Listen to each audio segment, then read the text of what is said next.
పండగలే high power ఉల్లాసం high power ఉత్సాహం high power ఆరోగ్యం హై పవర్ ఆనందం. గుంటూరు వారి XXL మరియు హై పవర్ హార్స్ దేశవాళీ మినపగుళ్ళు. బంధాలు అనుబంధాలు మరింత దృఢంగా మరింత బలంగా.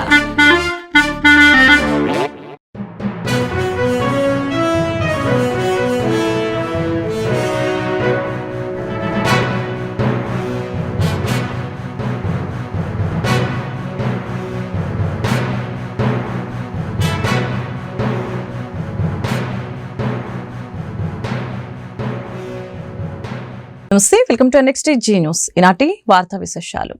ఆంధ్రప్రదేశ్ ముఖ్యమంత్రి నారా చంద్రబాబు నాయుడు అధ్యక్షతన రాష్ట్రంలోని జిల్లా కలెక్టర్లతో 2 రోజుల పాటు సమావేశం జరగనుంది.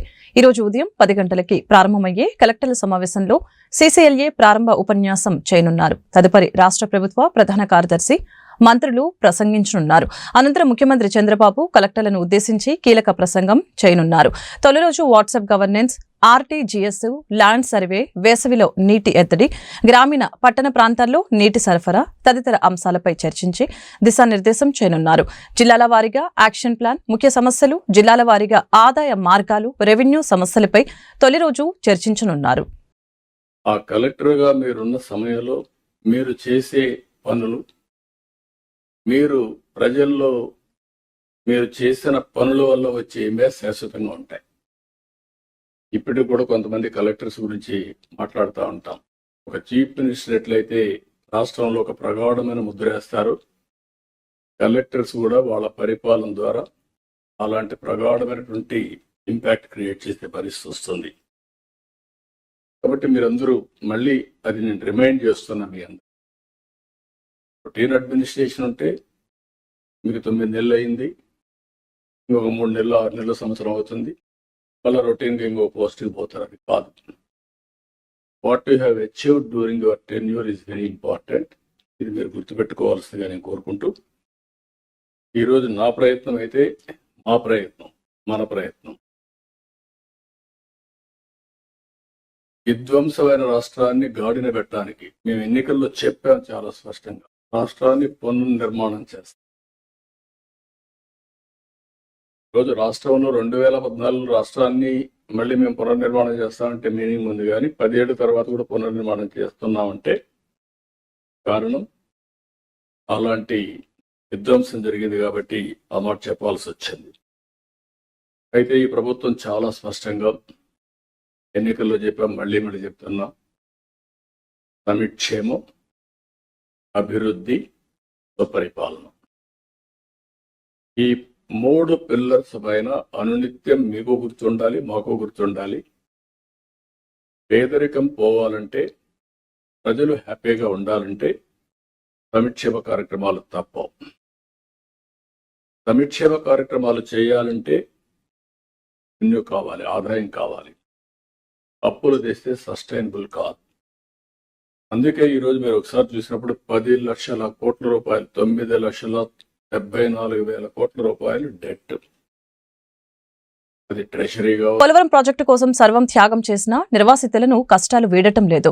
ప్రాజెక్టు నిర్మాణం, పునరావాస కాలనీల ఏర్పాటుతో పాటు ఇళ్ల పట్టాల పంపిణీలో గత వైసీపీ సర్కార్ వైఫల్యాలు నిర్వాసితుల పాలిట శాపాలుగా మారుతున్నాయి. ఏలూరు జిల్లా జంగారెడ్డిగూడెం మండలం చల్లవారిగూడెం పునరావాస కాలనీలో నిర్వాసితులు గూటిపై హక్కు లేక సతమతమవుతున్నారు. అధికారుల చుట్టూ కాళ్లరిగేలా తిరుగుతున్నా కూడా కనీసం పట్టించుకోవటం లేదని వాపోతున్నారు. ఏపీలోని నిరుద్యోగులకి శుభవార్త. ఏప్రిల్ మొదటి వారంలోని మెగా డిఎస్సీ నోటిఫికేషన్ ఇవ్వనున్నట్లు సీఎం చంద్రబాబు ప్రకటించారు. పాఠశాలల ప్రారంభం నాటికి పోస్టింగ్లు ఇవ్వాలని ఆదేశించారు. జిల్లా కలెక్టర్లతో నిర్వహించిన సమావేశంలో చంద్రబాబు మాట్లాడారు. గత 5 ఏళ్లలో ఒక వ్యక్తి రాష్ట్రాన్ని విధ్వంసం చేశారు. వైసీపీ ప్రభుత్వ పాలనని ప్రజలు ఆమోదించలేదు. పాలనతో విసిగి మాకు విస్తృత మద్దతు ఇచ్చారు. రాష్ట్రాన్ని పునర్నిర్మించే ప్రక్రియ చేపట్టాం. సంక్షేమం, అభివృద్ధి, సుపరిపాలన ప్రజలకు అందాలని అన్నారు.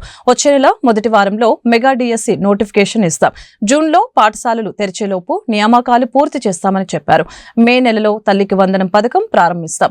15,000 చొప్పున ఎంతమంది పిల్లలు ఉంటే అంతమందికి ఇస్తాం. పాఠశాలలు తెరిచేలోగా ఈ పథకం కింద ఆర్థిక సాయం అందిస్తామని వివరించారు. ల్యాండ్ టైటిలింగ్ యాక్ట్ రద్దు చేశాం.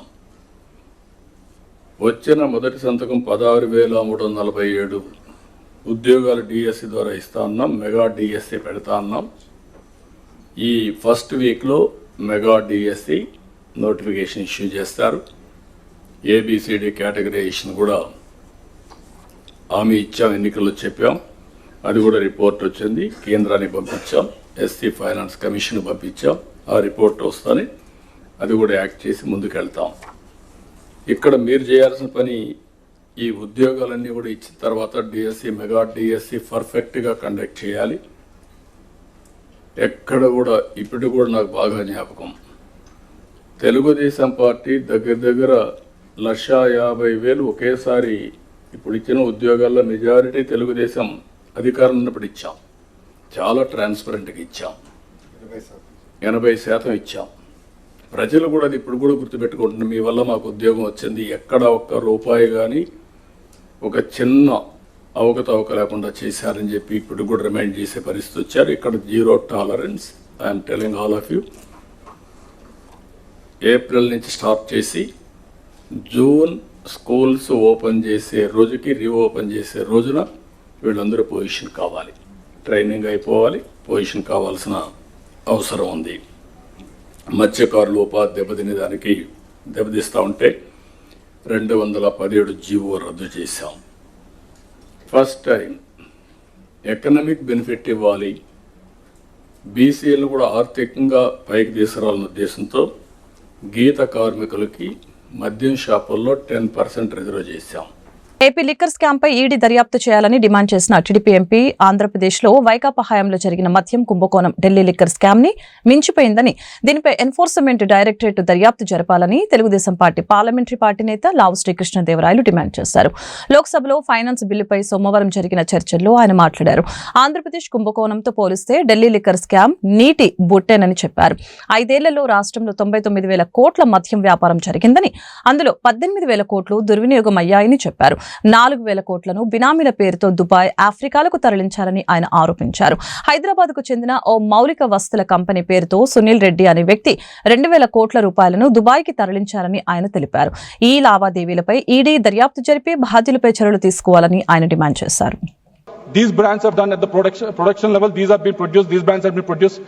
Once these brands are produced, how they will be distributed?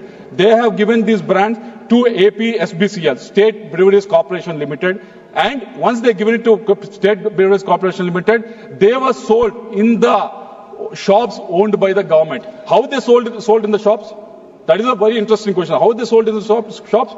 They have given these breweries to all these shops, and once they are given there, all the transactions were cash transactions. No, there's no cash transactions. Sir, last 1 minute, sir, I'll conclude. So I have 15 minutes time, sir, I'll conclude, sir. No digital payment. There's no digital payments. I'll give you the number, sir. Out of 99,000 crores that was sold in the retail shops in those 5 years, 2019 to 2024, only 650 crores were cashless transactions. So whereas in the country, where the 99,000 crores were in cash, that has happened, sir. Whereas in the country it was reversed. Yeah, the UPI transactions have gone from 1 lakh crores in 2017-18 to 200 lakh crores in 5 years, 138%. Whereas in Andhra Pradesh on the sale of liquor, it has been reversed. So I'll conclude in 1 minute, sir. The last 1 point, sir. So how this has been rooted out? This because of this, there's almost a mismanagement of 18,000 crores of money has been mismanaged. Whose money is this, sir? This money belongs to SC and ST communities. They need to be given to the SC, ST subplans. This belongs to BC communities. This belongs to minority communities. This belongs to every citizen of this country, sir. Not only this 18,000 crores, sir. There is 4,000 crores of this money has been binami and transacted and taken out of country into Dubai and also into Dubai and Africa, sir. There's 2,000 crores of rupees that have been taken out of from Andhra Pradesh to Dubai, sir. This has been done by N. Sunil Reddy. By using N. Sunil Reddy, he used a face of one infrastructure company in Hyderabad. Through that, 2,000 crores of money has been taken out and parked in Dubai, sir. Another 1,000 crores has been parked in Africa, sir. All these belong to state of Andhra Pradesh, belong to people of Andhra Pradesh, sir. So we request the ED. We request the ED to investigate into every issue, investigation, because SIT, these are all the report. These are report given by SIT, sir. These are given by the SIT, sir. SIT has only certain extent. ఆంధ్రప్రదేశ్లో 2029 నాటికి 20 లక్షల ఉద్యోగాలు కల్పిస్తామని విద్య IT శాఖ మంత్రి నారా లోకేష్ పునరుద్ఘాటించారు. ఉండవల్లిలోని లోకేష్ నివాసంలో 20 లక్షల ఉద్యోగాల కల్పనపై ఏర్పాటు చేసిన మంత్రివర్గ ఉపసంఘం రెండో సమావేశం జరిగింది. ఇప్పటివరకు వచ్చిన పెట్టుబడులు, ఉద్యోగాల కల్పనతో పాటు ఎంఓయూల స్థితిగతులపై పవర్ పాయింట్ ప్రెజెంటేషన్ ద్వారా అధికారులు మంత్రులకి వివరించారు. ఇప్పటివరకు కుదుర్చుకున్న ఒప్పందాల ద్వారా 8,73,220 కోట్ల పెట్టుబడులు వచ్చే అవకాశం ఉందని, తద్వారా 5,27,824 మందికి ఉద్యోగాలు వచ్చే అవకాశం ఉన్నాయని చెప్పారు. ఇన్వెస్ట్మెంట్ ట్రాకర్ పోర్టల్ ని సమర్థవంతంగా తీర్చిదిద్దాలని అధికారుల్ని లోకేష్ ఆదేశించారు. భూ కేటాయింపులు, అనుమతులకి సంబంధించిన అన్ని వివరాలు ట్రాకర్లో ఉంచాలని అన్నారు. దేశంలో ఉన్న అన్ని పెద్ద కంపెనీలను రాష్ట్రంలో పెట్టుబడులు పెట్టడానికి ఆహ్వానించాలని చెప్పారు. ఇప్పటికే పెట్టుబడులు పెట్టిన కంపెనీలు మరింత విస్తరించేలా వారిలో నమ్మకం కల్పించాలని అన్నారు. ఏపీలో పెట్టుబడులు పెట్టేందుకు పలువురు పారిశ్రామికవేత్తలు ఆసక్తి చూపిస్తున్నారని, వారికి అవసరమైన భూ కేటాయింపులతో పాటు అనుమతులు, రాయితీలు త్వరితగతిన మంజూరు చేయాలని సూచించారు. పర్యాటక రంగంలో పెట్టుబడుల ఆకర్షణపై ప్రత్యేక దృష్టి పెట్టాలని లోకేష్ అధికారుల్ని ఆదేశించారు. తిరుమల శ్రీవారి ఆలయంలో ఉగాదిని పురస్కరించుకుని కోయిల్ ఆల్వార్ తిరుమంజనం కార్యక్రమాన్ని శాస్త్రోక్తంగా నిర్వహించారు. కార్యక్రమంలో టీటీడీ ఈవో శ్యామలరావుతో సహా తిరుమల తిరుపతి దేవస్థానం అధికారులు, పండితులు పాల్గొన్నారు. శ్రీవారి ఆలయంలో ఉత్సవాలకి ముందు మంగళవారం తిరుమంజనం చేయటం ఆనవాయితీగా వస్తుందని ఈవో తెలిపారు. ఆలయ ప్రాంగణం, గోడలు, ఆలయ పైకప్పు, దేవతామూర్తులు, పూజా సామాగ్రిని శుద్ధి చేశారు. మూలమూర్తిపై వస్త్రం కప్పి సుగంధ ద్రవ్యాలతో ఆలయం మొత్తం సంప్రోక్షణ చేశామని ఈవో చెబుతున్నారు. కార్యక్రమం అనంతరం మూలమూర్తికి ప్రత్యేక పూజలు, నివేదనలు అర్చకులు సమర్పించనున్నారు. లోపల శుద్ధి చేయడం ఈ కార్యక్రమము సంవత్సరంలో 4 సార్లు చేయడం జరుగుతుంది. ఉగాదికి ముందు, అంటే ప్రతి ఒక ముఖ్యమైన ఉత్సవానికి ముందు ముందున్న మంగళవారం రోజు చేయడం జరుగుతుంది. ఉగాదికి ముందు, తర్వాత బ్రహ్మోత్సవాల ముందు, వైకుంఠ ఏకాదశి ముందు, ఆదివార ఆస్థానం ముందు ఈ కార్యక్రమాన్ని నిర్వహించడం జరుగుతుంది. ఆలయ ప్రాంగణము, ఆలయ పైకప్పు, ఆలయ గోడలు, దేవతామూర్తులు అందరినీ కూడా అన్ని వస్తువుల్ని కూడా, పూజ సామాన్ అంతా కూడా మనము నీళ్లతో శుద్ధి చేయడం జరుగుతుంది. సుగంధ ద్రవ్యాలతో ఆలయం మొత్తం కూడా సంప్రోక్షణ చేయడం జరుగుతుంది. ఈ సంప్రోక్షణ అయిన తర్వాత ప్రత్యేక పూజల ద్వారా, ఆగమ శాస్త్రం ద్వారా ప్రత్యేక పూజలు స్వామివారికి నిర్వహించడం జరుగుతుంది. నైవేద్యం సమర్పించడం జరుగుతుంది. గత ప్రభుత్వ హయాంలో చేపట్టిన రీసర్వేలో చాలా తప్పులు జరిగాయని రెవెన్యూ శాఖ మంత్రి అనగాని సత్యప్రసాద్ తెలిపారు. సచివాలయంలో జరుగుతున్న కలెక్టర్ సమావేశంలో ఆయన కీలక సూచన చేశారు. మొత్తం 2,79,000 ఫిర్యాదులు అందగా గ్రామ సభల ద్వారా 95% పరిష్కరించామని చెప్పారు. గ్రీవెన్స్ లో వచ్చిన ఫిర్యాదుల్ని కూడా 80% పూర్తి చేశామన్న అనగాని క్షేత్రస్థాయిలో ఇవన్నీ సమగ్రవంతంగా అమలయ్యేలా చూడాల్సిన బాధ్యత కలెక్టర్లపై ఉందని చెప్పారు. ల్యాండ్ గ్రాబింగ్ యాక్ట్ కూడా తీసుకోవడం జరిగింది. ROR చట్ట సవరణ కూడా చేశాం. ఎందుకంటే డిఆర్ఓ పరిధిలో ఉంటే అది చాలా లేట్ అవుతుంది. 6 నెలల టైం లైన్ ఉంటుంది కాబట్టి దాన్ని తక్కువ సమయం పెట్టి ఆర్డీఓ లెవెల్లో ఉంచితే తప్పకుండా మీ యొక్క పర్యవేక్షణలో త్వరగా పూర్తిగా అవుతుందని చెప్పేసి పేదలకు మంచి పరిపాలన ఇవ్వాలని చెప్పే లక్ష్యంతో అది కూడా మొన్న అసెంబ్లీలో కూడా మనం చేయడం జరిగింది. మరి ముఖ్యంగా గౌరవ ముఖ్యమంత్రి గారు ఏ ప్రైవేట్ భూమి కూడా 22A ఉండకూడదు, ఉంటే ప్రాపర్ రీజన్ ఉండాలి, దానికి ఉండాలని చెప్పేసి చెప్పడంతో మనం మొన్న 17/2 మెమోబడి ఇవ్వడం జరిగింది. అన్నిటిపైన అధ్యయనం చేసి ఎందుకు చెప్తా ఉన్నామంటే కలెక్టర్లకు ఎంత బిజీ ఉన్నా కూడా భూ వివాదాలు అనేది ప్రత్యేకంగా శ్రద్ధ పెట్టి వాటిని పరిష్కరించాల్సిన అవసరం ఉంది. రకరకాల భూ మాఫియా కార్యక్రమాలు వాళ్ళు చేశారు కాబట్టి అలాంటి పరిస్థితి మనకి ఈరోజు ఏర్పడింది. రీసర్వే అనేది మీ అందరికీ తెలుసు, స్టాండర్డ్ ప్రాసెస్ అనేది అది 3 స్టేజీలో 27 సబ్ స్టేజెస్లో ఉన్నటువంటి పరిస్థితి. ప్రీ సర్వే యాక్టివిటీ కానీ, గ్రౌండ్ ట్రూతింగ్ కానీ, అలాగే బౌండరీ డిస్ప్యూట్స్ కానీ, అపీల్స్ అండ్ ఫైనలైజేషన్ నోటిఫికేషన్ కానీ, కంప్లీషన్ ఆఫ్ సర్వే కానీ, ఇట్లా దాంట్లో ఒక 27 సబ్ కేటగరైజేషన్ చేసుకోవాల్సిన పరిస్థితి మనకు ఉంది. కానీ అవన్నీ కూడా చేయకుండా కేవలం తొందరపాటుదనంతో ఎవరు అక్కడ నుంచుంటే వారి పేరే రాసి రీసర్వేలో చాలా తప్పులు దొరక చేసినటువంటి పరిస్థితి మనం చూసాం. అందుకని మనకు 2,79,000 ఫిర్యాదులు అందినాయి. అన్ని కూడా గ్రామ సభలు పెట్టి 95% మనం పూర్తి చేసాం. ఏదైతే PGRS లో కూడా వస్తూ ఉన్నాయో దాదాపుగా 5 లక్షల గ్రీవెన్స్ లో దాంట్లో కూడా 80% చేశాం. కాకపోతే అవి క్వాలిటీ డిస్పోజల్ వైపు వెళ్లే దిశగా ఉండాలని చెప్పేసి గౌరవ ముఖ్యమంత్రి గారు ఎల్లప్పుడూ కూడా చెప్తా ఉన్నారు. 60 రాళ్ల పైన ఉన్నటువంటి బొమ్మలు కూడా, ఎందుకంటే గత ప్రభుత్వం అని చెప్పారు 700 కోట్ల రూపాయల బొమ్మలకు పాస్బుక్లకి ఖర్చు పెట్టింది. పాస్బుక్లు కూడా నూతనంగా, ఎందుకంటే మనం రీసర్వే ఏదైతే మళ్ళీ పగడబందీగా చేశామో బ్లాక్ సిస్టమ్ పెట్టుకుని 2 విలేజ్ సెక్రటరీలను, VROలని, అలాగే ఏదైతే మనం ఒక పగడ్బందీగా యూనిట్గా చేసుకుంటూ రోజుకి 20 ఎకరాలు చేసే విధంగా చేస్తా ఉన్నాం. ఇప్పుడు బాగా జరుగుతూ ఉంది. అందుకని మనకు అందుకే ఏ ఇబ్బంది కూడా రావట్లేదు. పెండింగ్ కేసెస్కి ఎప్పుడు కలెక్టర్ గారికి ఫోన్ చేసినా కూడా either is going to court to attend contempt of court, లేకపోతే ల్యాండ్ డిస్ప్యూట్ ఇష్యూ మీద చాలా ల్యాండ్స్ ఉన్నాయి కాబట్టి మీరు కంటిన్యూస్గా 2 monthsకో 1 monthకో ఒక మీటింగ్ పెట్టుకుంటే దాని పరిష్కారాన్ని కూడా తప్పకుండా వెళ్తుందని చెప్పేసి కూడా నా యొక్క సలహా. తిరుమల శ్రీవారిని సినీ నటుడు సుమన్ దర్శించుకున్నారు. వీఐపీ ప్రారంభ విరామ దర్శన సమయంలో స్వామివారి సేవలో ఆయన పాల్గొన్నారు. టీటీడీ అధికారులు ఆయనకు స్వాగతం పలికి దర్శన ఏర్పాట్లు చేశారు. అనంతరం గర్భాలయంలో స్వామివారిని దర్శించుకున్న ఆయనకు రంగనాయకుల మండపంలో పండితులు ఆశీర్వచనం చేసి స్వామివారి తీర్థ ప్రసాదాలను అందజేశారు. అనంతరం ఆలయం వెలుపల మీడియాతో సుమన్ మాట్లాడారు. తాను ప్రస్తుతం నటిస్తున్న సినిమాల గురించి వివరాలు తెలిపారు. సో గతంలో ఏం జరిగిందనేది మర్చిపోయి ఇంక ముందు ఏంటంటే అందరికీ మంచి జరగాలి. అది ఏదైనా సరే, సినిమా ఉండొచ్చు, రాజకీయం ఉండొచ్చు, వ్యాపారం ఉండొచ్చు, అందరూ క్షేమంగా ఉండాలి. అదే మాదిరి అందరూ మంచి ఆరోగ్యంతో ఉండాలి. అండ్ అందరూ మంచి వాళ్ళ బిజినెస్ అన్నీ బాగా మంచి ముందుకు వెళ్ళాలి. పిల్లలు బాగా చదువుకోవాలి. అండ్ రాష్ట్రంలో కూడా చాలామంది ఏంటంటే డెవలప్మెంట్ జరగాలి. సో అందరూ బాగుండాలి. ఇది అంతకన్నా ఇంకా దేవుడి దగ్గర అడిగేది లేదు. అన్ని ఫ్యామిలీస్, మా అభిమానులు, మా కోసం ప్రార్థన చేసిన వాళ్ళు, నాతో పాటు ట్రావెల్ చేస్తున్న వాళ్ళు, ట్రావెల్ చేసిన వాళ్ళు అందరూ బాగుండాలి. అందరూ హ్యాపీగా ఉండాలి. కష్టంతో వెంకటేశ్వర స్వామిని అడిగారు. హిందీ తెలుగు కాంతా అని ఒక సినిమా జరుగుతుంది. అది షూటింగ్ గుజరాత్లో సాపుతారా అన్న ఊర్లో జరిగింది. తెలుగు కన్నడ దాంట్లో సత్యంగా అబ్బాయి అని చెప్పేసి నేను చెప్పేదాన్ని main lead roles, almost all lead roles చేస్తున్నాను.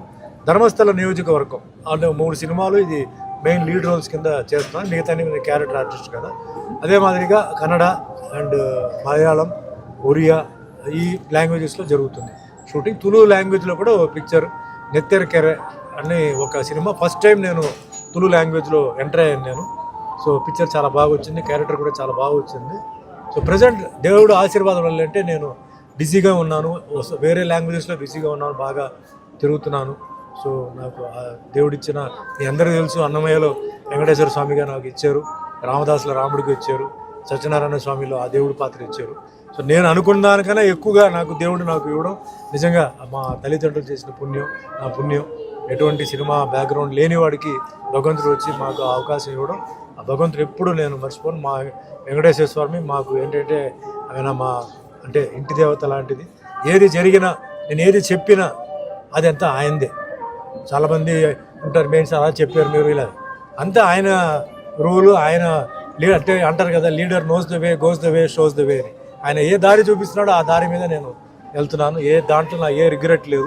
భగవంతుడి దయ వల్ల అందరూ బాగున్నాను, అందరూ బాగుండాలి. ప్రజలపై రూపాయి భారం మోపకుండా రాజధాని నిర్మిస్తామని మంత్రి నారాయణ పునరుద్ఘాటించారు. అమరావతిలో పునఃప్రారంభమైన నిర్మాణ పనుల్ని ఆయన పరిశీలించారు. 15 రోజుల్లో కాంట్రాక్టర్లకి మౌలిక సదుపాయాలు అందుబాటులోకి వస్తాయని నారాయణ తెలిపారు. అమరావతి క్యాపిటల్ సిటీ రాబోయే 3 సంవత్సరాల్లో ఖచ్చితంగా కంప్లీట్ చేస్తాం. దీని మీద ఇది కట్టేటప్పుడు ఒక్క పైసా కూడా భారం ప్రజల మీద పెట్టడం మరొకసారి చెప్తున్నాం. లోన్స్ తీసుకున్నాం, దీంతో స్టార్ట్ చేస్తాం. ల్యాండ్ వాల్యూ పెరిగిన తర్వాత ల్యాండ్ అమ్మేసి ఈ యొక్క అప్పు తీర్చేయడం జరుగుతుంది. ప్రతిపక్ష ఎవరైతే నాయకులు ఉన్నారో మాట్లాడుతున్నారో వాళ్ళందరికీ మళ్ళీ ఒకసారి చెప్తున్నా, ఒక్క పైసా రాష్ట్ర ప్రజలు కట్టే ట్యాక్సుల ద్వారా మేము ఖర్చు పెట్టాము. ప్రజల సౌకర్యం కోసం, పరిపాలనా సౌకర్యం కోసం, ప్రజలు ఇబ్బంది పడకూడదని ఈ కట్టే టవర్స్ ఏదైతే ఉన్నాయో 5 టవర్స్ కడుతున్నాం. మినిస్టర్ అక్కడే ఉంటాడు, మినిస్టర్ యొక్క సెక్రటరీ, ప్రిన్సిపల్ సెక్రటరీ అక్కడే ఉంటారు, సెక్రటరీలు అక్కడే ఉంటారు, కమిషనర్లు అక్కడే ఉంటారు, డైరెక్టర్లు అక్కడే ఉంటారు, వాళ్ళ స్టాఫ్ అంతా అక్కడే ఉంటారు. ఎవరైనా ప్రజలు పని మీదకి వస్తే ఆ 2 ఫ్లోర్లో 3 ఫ్లోర్లో చూసుకుంటే మొత్తం పని అయిపోద్ది. అలా మా ముఖ్యమంత్రి గారికి ఉన్న అపార అనుభవంతో ఒక సిస్టమేటిక్గా దీన్ని డెవలప్ చేస్తున్నాడు. ఈ వార్తలు ఇంతటితో సమాప్తం. మరొక బులెటిన్లో మళ్ళీ కలుద్దాం. నమస్కారం.